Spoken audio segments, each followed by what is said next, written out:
Hi అండి, అందరికీ నమస్కారం. నేను మీ శైలజ మళ్ళీ ఒక కొత్త టాపిక్తో మీ ముందుకు వచ్చాను.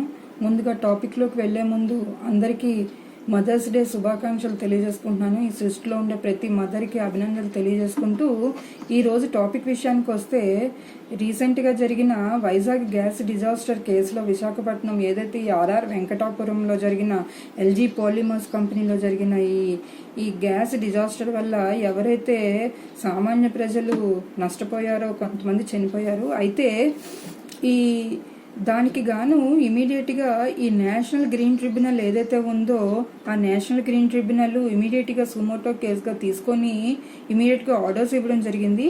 ఆ ఆర్డర్స్ ప్రకారము ఇమీడియట్ ఎఫెక్ట్తో 50 crores 50 కోట్ల రూపాయలు డిస్ట్రిక్ట్ మెజిస్ట్రేట్ కోర్టులో సబ్మిట్ చేయమని చెప్తూ, డిపాజిట్ చేయమని చెప్తూ ఈ ఆర్డర్స్ ఇవ్వడం జరిగింది.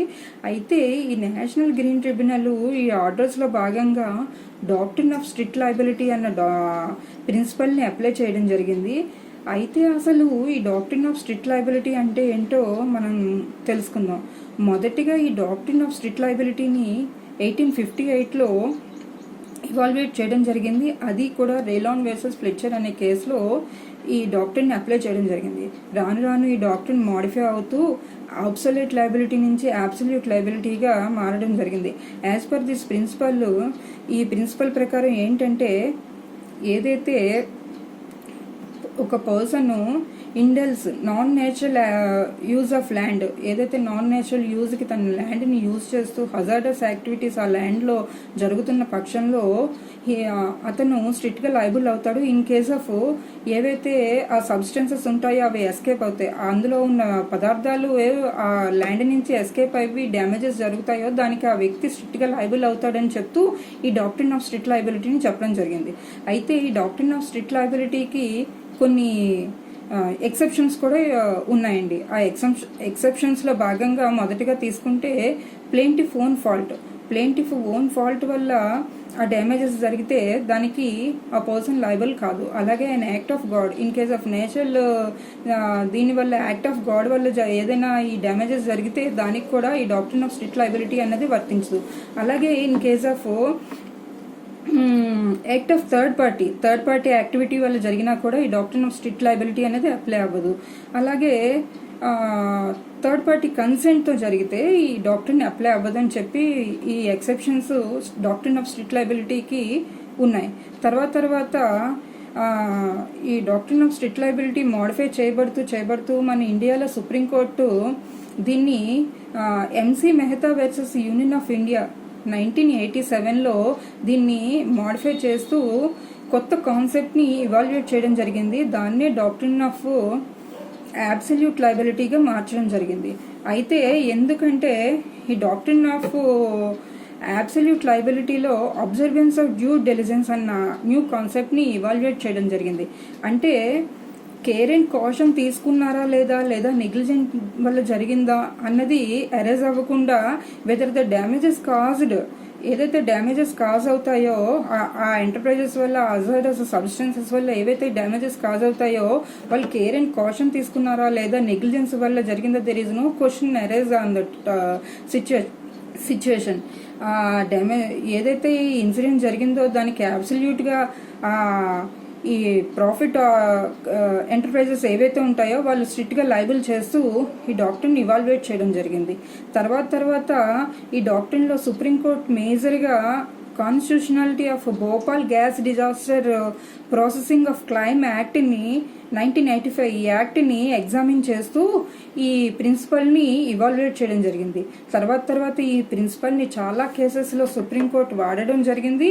ఈ ప్రిన్సిపల్ ప్రకారం ఏంటంటే, తర్వాత ఈ వోలియం గ్యాస్ ఏదైతే 1985లో శ్రీరామ్ ఫుడ్స్ అండ్ ఫెర్టిలైజర్స్ ఇండస్ట్రీస్లో జరిగిన వోలియం గ్యాస్ లీక్లో కూడా చాలామంది పీపుల్కి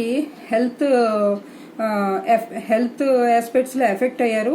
సో అందులో ఈ వోలియం గ్యాస్ లీకేజ్ ఇష్యూలో కూడా సుప్రీంకోర్టు ఈ డాక్ట్రిన్ ఆఫ్ అబ్సల్యూట్ లయబిలిటీ ప్రిన్సిపల్ని అప్లై చేస్తూ జడ్జ్మెంట్ ఇవ్వడం జరిగింది.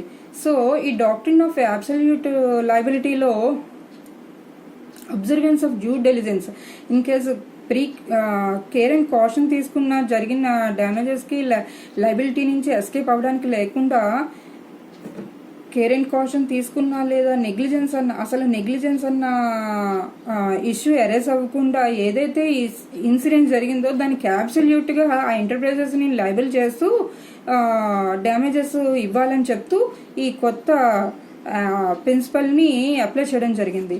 అయితే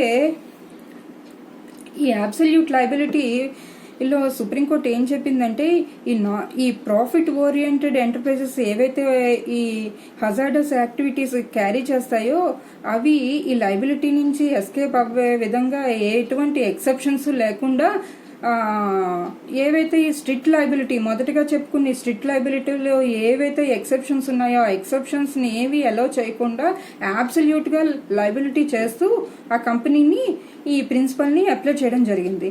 సో ఇప్పుడు ప్రధానంగా తీసుకుంటే ఈ నేషనల్ గ్రీన్ ట్రిబ్యునల్ ప్రెసెంట్ ఈ విశాఖపట్నం గ్యాస్ ట్రాజడీ కేసులో ఏదైతే ఈ స్ట్రిక్ట్ లైబిలిటీ అన్న కాన్సెప్ట్ని యూజ్ చేసిందో, ఈ ప్రిన్సిపల్ని యూజ్ చేసిందో అది ఒక రకంగా ఈ ఎల్జీ పాలిమర్స్ కంపెనీని లైబిలిటీ నుంచి ఎస్కేప్ అయ్యే విధంగా ఉంది.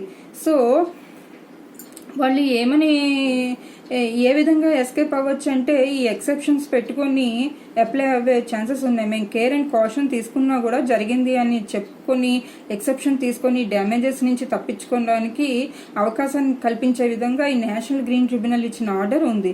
సో ఏవైనా కోర్ట్స్ కానీ ట్రిబ్యునల్స్ కానీ ఈ ఆర్డర్స్ కానీ జడ్జిమెంట్స్ కానీ ఇచ్చే క్రమంలో ఈ లీగల్ టెక్నికాలిటీస్ని కొంచెం అబ్జర్వ్ చేస్తూ పోతే వాటిలో ఉన్న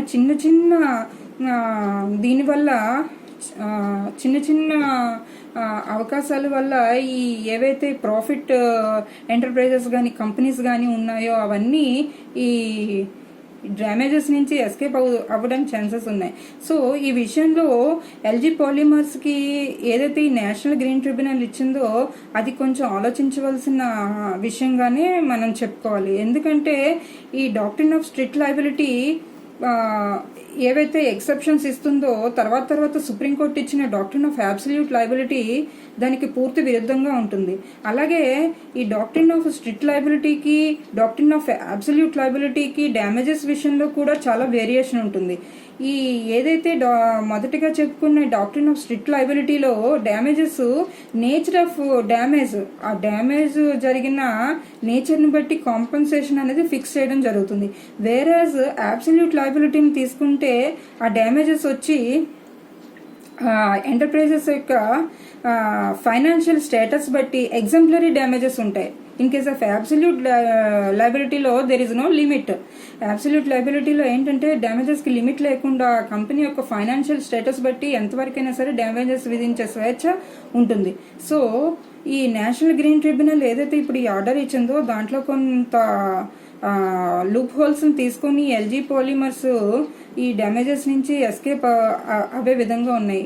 సో మున్ముందు ఈ కోర్టులు ఏవైతే ఉన్నాయో ఇవి ఈ ఆర్డర్స్ ఇచ్చే క్రమంలో ఈ ప్రిన్సిపల్స్ని అప్లై చేసినప్పుడు కేర్ అండ్ కాషన్ తీసుకొని సామాన్య ప్రజలందరికీ న్యాయం జరిగే విధంగా ఉంటుందని ఆశిస్తూ రేపు మరి ఒక కొత్త అంశంతో మీ ముందుకుంటాను. అంతవరకు సెలవు. నమస్తే.